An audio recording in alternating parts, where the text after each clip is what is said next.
é interessante quando você faz esse tipo de análise de conjuntura, porque dá para a gente, deixa claro para quem está ouvindo, o quanto essas ações que não são diretamente ligadas ao servidor ou ao serviço público, o quanto isso impacta na vida do servidor. Né? Porque se a gente não ficar atento, se perde, né? Perde essa noção do quanto vocês, enquanto servidores, sofrem impactos de todas as decisões que são tomadas no macro, né? No nível maior da política, da economia. Não tem como fugir disso. Existe uma questão que a gente tratou aqui da semana passada, que deixou muita gente em dúvida, né? Que foi sobre a PEC 66. A PEC 66, ela afeta, neste momento, ela afeta diretamente estados e municípios. Uhum. Por quê? Naquele momento lá atrás, lá em 2012, quando Lula estava presidente da República, ele até 2012 servidor público, não, até 2002.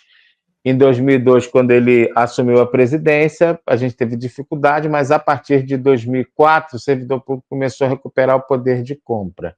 Em 2005, a gente estava com o poder de compra lá em cima. Em 2008, 2009, quando teve a crise daquela bolha da questão imobiliária americana, uhum. que teve aquela crise, Lula falou, essa crise vai chegar aqui como uma marolinha.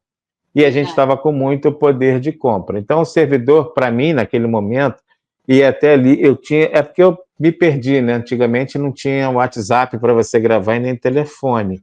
E era muito papel. Então, eu tinha um estudo do IPEA que falava sobre a importância, como o servidor público foi importante, o setor público, né, foi importante para a retomada, para o aquecimento da economia. Ele é economia. O que acontece?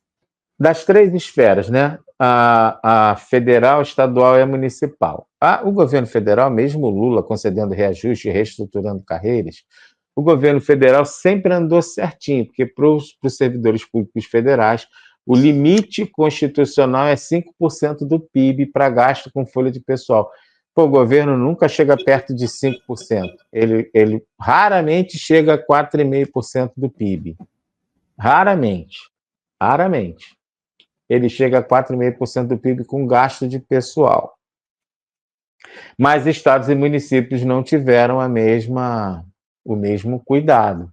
Uhum. E aí, no momento que você vai... Uma coisa é dizer assim, vamos aquecer, vamos fazer o setor público aquecer, porque o setor público aquecendo, as coisas vão avançar. Não, isso não aconteceu. Então, tem município que gasta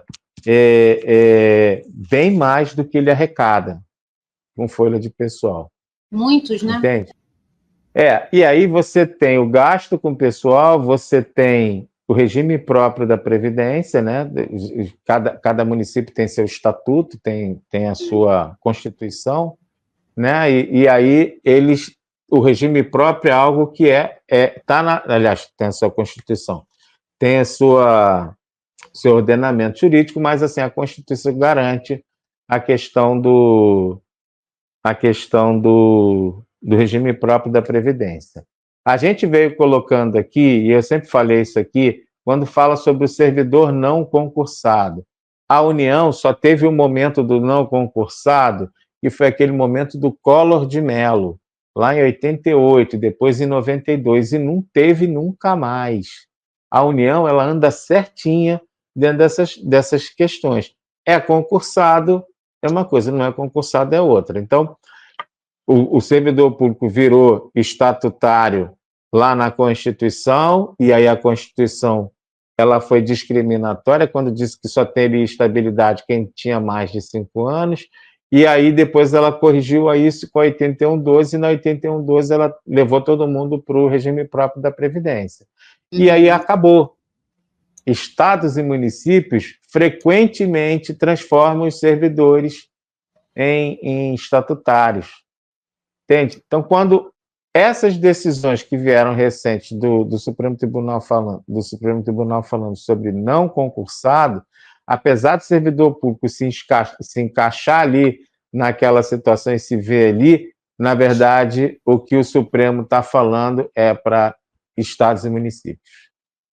Entende? Tanto que o julgado, o doutor Rian vai lembrar disso aqui, foi um servidor estadual, foram servidores estaduais. Os julgados que acontecem do STF falando sobre não concursado referem-se a servidores estaduais, não se refere a servidor federal. Doutor Rian, depois me corrija se eu estiver errado aqui. Então, está tendo uma preparação, olha só, é toda uma preparação jurídica para que o Congresso acerte, porque é sempre assim, né?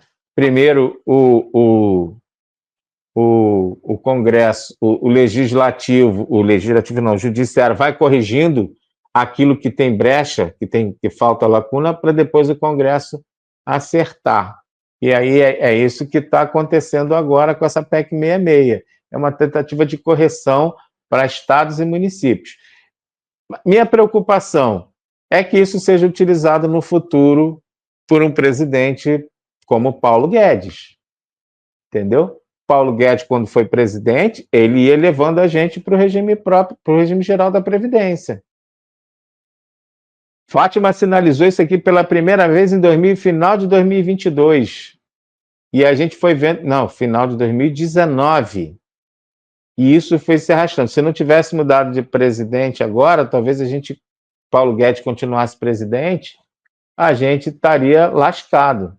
Todo mundo no regime geral da Previdência. É que isso foi evitado, entendeu? E a gente torce agora por concurso público. O concurso público é perigoso.